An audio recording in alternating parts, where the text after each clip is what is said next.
Bom dia, são 8 horas e 15 minutos, quinta-feira, 24 de abril. Esta é a TV Senado, eu sou Mariana Abreu e você assiste agora ao Senado em Dia. Ministra Rosa Weber determina que CPI do Senado vai investigar somente a Petrobras. Parlamentares votam novas regras para combater desmanche de carros. PEC aprovada no Senado indeniza soldados da borracha.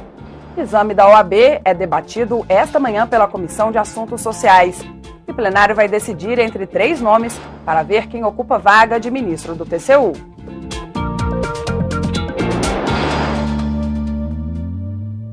A ministra do Supremo Tribunal Federal, Rosa Weber, decidiu ontem à noite que a CPI para investigar denúncias de irregularidades na Petrobras deve ser exclusiva e não tratar de outros temas. O governo queria incluir nas investigações os contratos relativos aos trens e metrôs de São Paulo e do Distrito Federal, além das obras do Porto de Suape, em Pernambuco. A decisão da ministra ainda pode ser alterada pelo plenário do Supremo se houver recurso. O foco da CPI deve ser a compra da refinaria de Pasadena, nos Estados Unidos, que teria causado prejuízo de mais de US$1 bilhão. O Senado aprovou ontem uma indenização para os soldados da borracha.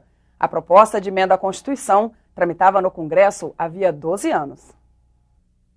Na década de 1940, cerca de 60 mil brasileiros foram trabalhar nos seringais da Amazônia, um exército que tinha a missão de garantir o suprimento de borracha aos países aliados durante a Segunda Guerra Mundial. Hoje, 12 mil ainda estão vivos. Com a PEC, eles vão receber uma indenização do governo no valor de R$25 mil. Dedicaram uma vida, não apenas no esforço de guerra, mas dedicaram uma vida à conservação, à preservação do maior patrimônio do povo brasileiro, que é a floresta amazônica e a região amazônica. As viúvas dos soldados da borracha que já morreram também serão indenizadas. O senador Sérgio Petecão votou a favor da proposta, mas defendeu um reajuste na pensão vitalícia que os soldados da borracha já recebem, de 2 para 7 salários mínimos. Nós não estamos fazendo justiça com pessoas que dedicaram toda a sua vida em prol da nossa região amazônica, principalmente do meu estado. O reajuste ficou fora da PEC, aprovada em 2 turnos e pronta para promulgação. Para mim, que sou filha de soldado da borracha, é uma emoção. E para os 12 mil soldados da borracha no Brasil, 7.500 que estão no Acre, é também um momento de emoção, porque é um reconhecimento da história deles, da luta deles em favor do Brasil, que ajudou a ganhar uma guerra. O plenário aprovou ainda uma resolução que impõe regras mais duras para a renegociação de dívidas de outros países. O governo brasileiro vai ter que apresentar ao Senado informações sobre o respeito à democracia no país devedor. O Poder Executivo deve informar também se há risco de o dinheiro não ser aplicado no que foi proposto inicialmente. Os senadores também aprovaram regras para as oficinas de desmontagem de automóveis. O objetivo é combater o furto de carros e o comércio de peças roubadas.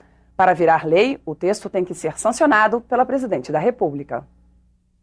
O desmanche em empresas especializadas é o destino dos veículos que, depois de acidentes graves, não podem mais ser recuperados.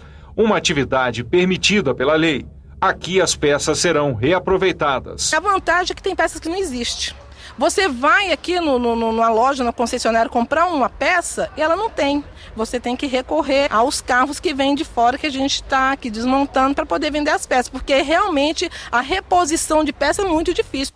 A proposta prevê a criação de um banco de dados nacional de veículos desmontados. Ele vai registrar também as peças ou conjunto de peças usadas para a reposição e a parte destinada à sucata. A empresa de desmontagem tem prazo de 5 dias úteis para requerer ao Detran a certidão de baixa do automóvel que ela recebeu. Sem esse documento, o veículo não pode ser desmontado. Hoje, muitos veículos não são dados baixa, veículos inservíveis, e essa documentação, esse número de chassi de veículos inservíveis, serve para o esquentamento de carros roubados também. Confira agora a agenda das comissões do Senado para amanhã desta quinta-feira. A Comissão de Relações Exteriores sabatina 2 indicados para embaixadas: Carmen Lídia Moura para a Bulgária e a Macedônia e Marcos Vinícius Gama para a Suécia e a Letônia. A Comissão de Assuntos Sociais faz audiência pública para debater o exame promovido pela Ordem dos Advogados do Brasil, a OAB. Entre os convidados está o ministro da Educação, Henrique Paim. A Comissão de Agricultura se reúne daqui a pouco, às 8h30, para analisar projetos. Entre eles está a proposta que trata do fornecimento de alimentação aos trabalhadores rurais no local de trabalho, sem desconto salarial. A Comissão de Assuntos Econômicos aprovou os 3 indicados pelo Senado ao cargo de ministro do Tribunal de Contas da União. Agora cabe ao plenário decidir, por maioria de votos, quem vai ocupar a vaga deixada pelo ministro Valmir Campelo, recentemente aposentado. Eu acompanhei a sabatina na comissão ontem. Indicado pelo governo no lugar do senador Jim, que desistiu da disputa, o consultor legislativo Bruno Dantas elogiou o trabalho feito pelo TCU. Dantas, que já atuou no Conselho Nacional do Ministério Público e no Conselho Nacional de Justiça, afirmou que é necessário ampliar o diálogo com a sociedade e o poder público. Ele defendeu também maior envolvimento do cidadão nas ações do tribunal. O TCU precisa, sim, reforçar em cada cidadão brasileiro a convicção de que é necessário fiscalizar os seus gestores públicos. Já o auditor Sérgio Mendes, indicado pelo Partido Solidariedade e que tem mais de 20 anos de carreira no TCU, disse que o órgão precisa se ater ao seu papel no que diz respeito à fiscalização de políticas públicas. O Tribunal de Contas não pode substituir o Poder Executivo e o Parlamento brasileiro na definição de políticas públicas.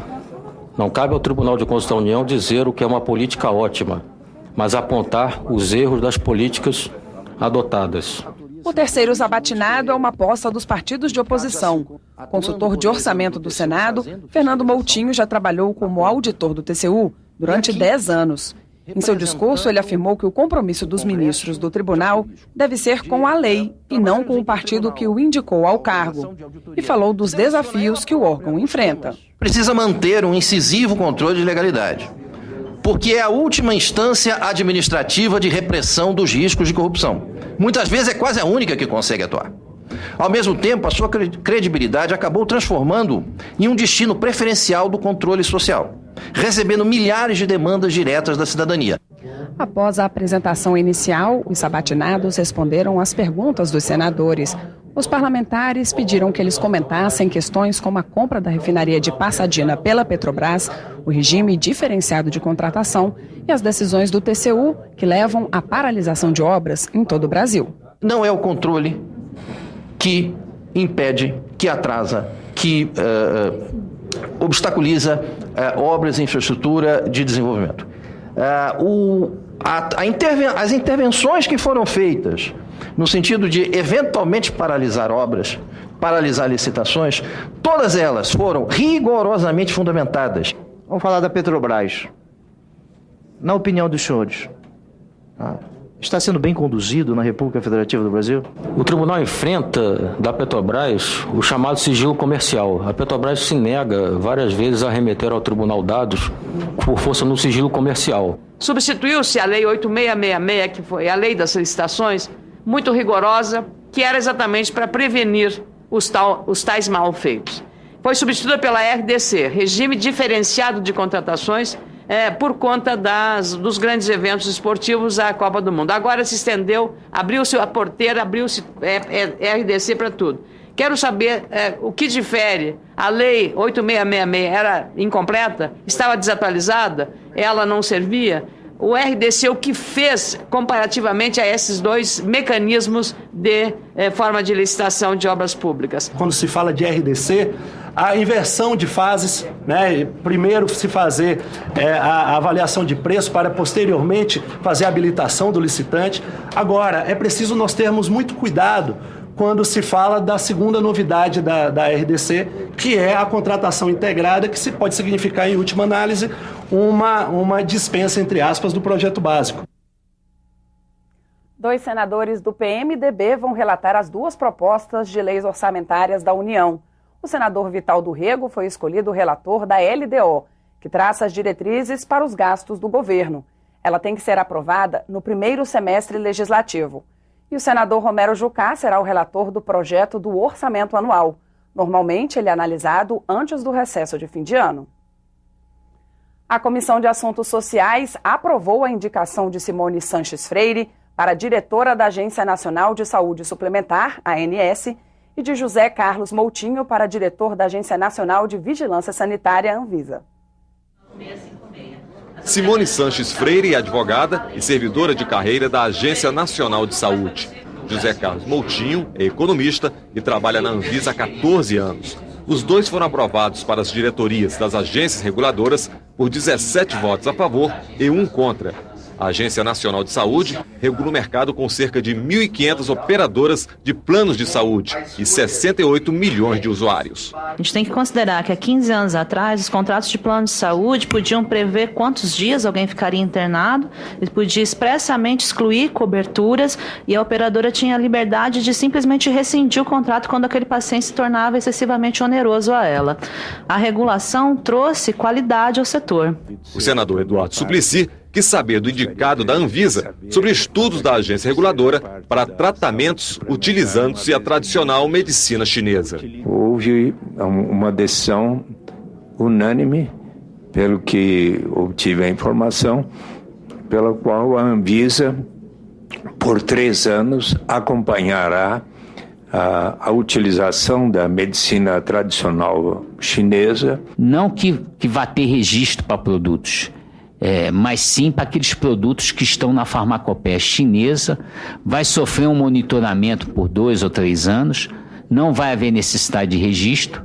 Esse monitoramento é para que a gente possa avaliar e também conhecer um pouco mais e para poder no futuro saber se há necessidade de ter uma regulação, qual é o nível dessa regulação. A resolução da Anvisa que proíbe a comercialização dos moderadores de apetites no país também foi questionada pelos senadores. Entidades médicas como a Associação Brasileira para o Estudo da Obesidade, a posição da associação sempre foi contra a suspensão determinada pela Anvisa, pois esses medicamentos, quando usados com acompanhamento médico, são uma boa alternativa aos pacientes obesos, destacou a diretora da entidade. Segundo ela, o problema não é o uso das substâncias, mas sim as doses exageradas que muitas pessoas tomam sem qualquer tipo de acompanhamento. Apesar de todos esses moderadores estarem no mercado, e 70% do consumo mundial se dava no Brasil, quer dizer, era um consumo